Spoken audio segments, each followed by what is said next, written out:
सोमवती अमावस्या की कथा। एक साहूकार के 7 बेटे और एक बेटी थी। साहूकार के घर एक जोगी भिक्षा लेने के लिए आता था, तो साहूकार की बहू भिक्षा दे देती। जब कभी भी साहूकार की लड़की भिक्षा लेकर आती तो जोगी भिक्षा नहीं लेता था और वह कहता था कि लड़की तो सुहागन है, पर भाग में दुहाग लिखा हुआ है। यह सुनकर लड़की सुबकने लगी। माँ ने पूछा बेटी से, तुझे क्या बात की चिंता है? तब बेटी बोली, एक जोगी भिक्षा लेने के लिए आता है, वह कहता है कि तू सुहागन तो है, पर तेरे भाग्य में दुहाग लिखा है। यह बात सुनकर माँ बोली, उस जोगी की बात मैं सुनूंगी। अगले दिन माँ छुप कर बैठ गई। जोगी भिक्षा लेने आया, लड़की भिक्षा देने लगी तो आज भी जोगी ने वैसा ही बोला।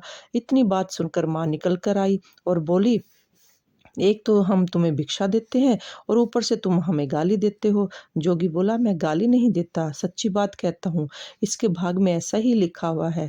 तब माँ बोली, अगर तुझे इतना ही मालूम है तो इससे बचने का उपाय भी बताओ। तो जोगी बोला, 7 समंदर पार सोना धोबन रहती है, जिसने सोमवती अमावस्या कर रखी है। अगर वह इसे आकर फल दे दे तो इसका सुहाग बच जाएगा और दुहाग टल जाएगा, नहीं तो विवाह के समय ही सर्प काटने से इसके पति की मृत्यु हो जाएगी। यह बात सुनकर माँ बहुत रोने लगी। अब माँ सोना धोबन के पास गई। रास्ते में बहुत तेज धूप पड़ रही थी, तो एक पीपल के पेड़ के नीचे बैठ गई। पेड़ पर गरुड़ पंखनी का बच्चा रहता था, जिसे सांप डसने आया था। तो साहूकारनी ने सांप को मार दिया और बच्चे को बचा लिया। अब गरुड़ पंखनी आई और सब जगह खून देखकर साहूकारनी को चोंच मारने लगी।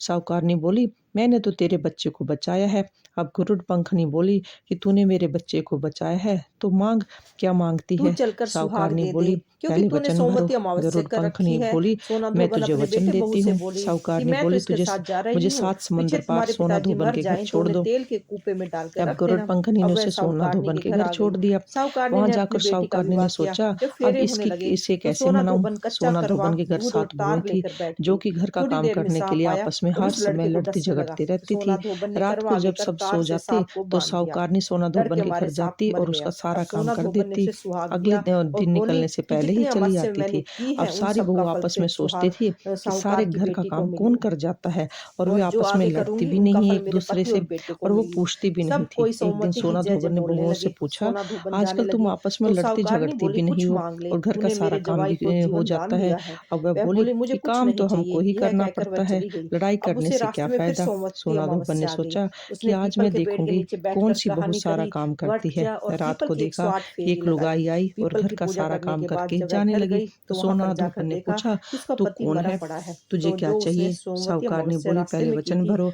उसका तब फल सोना अपने धोबन ने पति उसे को दे वचन दिया। देती है। अब उसका अब पति जिंदा साहूकारनी हो बोली गया। कि मेरी सब बेटी कहने के लगे कि भाग्य में तूने क्या दुहाग किया, लिखा है, यह जिंदा सो हो तू गया। चलकर तो वह सुहाग दे बोली, दे, मैंने तो क्योंकि कुछ तूने नहीं किया। सोमवती रास्ते में अमावस्या कर सोमवती रखी है। अमावस्या आई थी सोना धोबन तो अपने उसकी पूजा बहू करी बेटों थी। से बोली कि व्रत मैं किया तो और इसके 108 साथ जा फेरी रही हूँ, पीपल की पीछे लगाई तुम्हारे थी। पिताजी मर सारी जाएं तो उन्हें तेल के नगरी में कूपे में ढिंढोरा डालकर पिटवा रख दिया देना। कि अब सब वह कोई साहूकारनी सोमवती के घर आ अमावस्या की गई। पूजा करियो, साहूकारनी ने अपनी व्रत बेटी का रखियो, विवाह किया। 108 जब फेरी फेरे पीपल की होने लगाइयो। लगे हे तो सोना सोमवती धोबन अमावस्या, कच्चा करवा जैसे दूध और साहूकार तार की लेकर बेटी को बैठ गई। सुहाग दिया वैसे सब किसी थोड़ी को देर में देना। सांप बोलो आया सोमवती और उस अमावस्या लड़के को की डसने लगा। तो सोना धोबन ने करवा आगे कर तार से सांप को बांध दिया।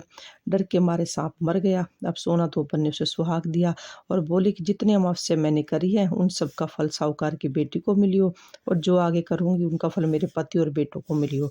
सब कोई सोमवती की जय जय बोलने लगे। सोना धोबन जाने लगी तो साहूकार ने बोली, कुछ मांग ले, तूने मेरे जवाई को जीवन दान दिया है। वह बोली, मुझे कुछ नहीं चाहिए। यह कहकर वह चली गई। अब उसे रास्ते में फिर सोमवती अमावस्या आ गई। उसने पीपल के पेड़ के नीचे बैठकर कहानी कही, व्रत किया और पीपल की 108 फेरी लगाई। पीपल की पूजा करने के बाद वह घर आ गई, पर वहां पर जाकर देखा तो उसका पति मरा पड़ा है। जो उसने सोमवती अमावस्या रास्ते में की थी, उसका फल अपने पति को दे दिया। अब उसका पति जिंदा हो गया। सब कहने लगी, तूने क्या किया जो ये जिंदा हो गया? तो उसने कहा, मैंने तो कुछ नहीं किया। रास्ते में सोमवती अमावस्या आई थी, सो मैंने उसकी पूजा करी थी, व्रत किया था और 108 फेरी पीपल की लगाई थी। सारी नगरी में ढिंडोरा पिटवा दिया कि सब कोई सोमवती अमावस्या की पूजा करियो, व्रत रखियो और 108 पीपल की फेरी लगाइयो। ये सोमवती अमावस्या, जैसे साहूकार की बेटी को सुहाग दिया वैसा सब किसी को देना। बोलो सोमवती अमावस्या की जय।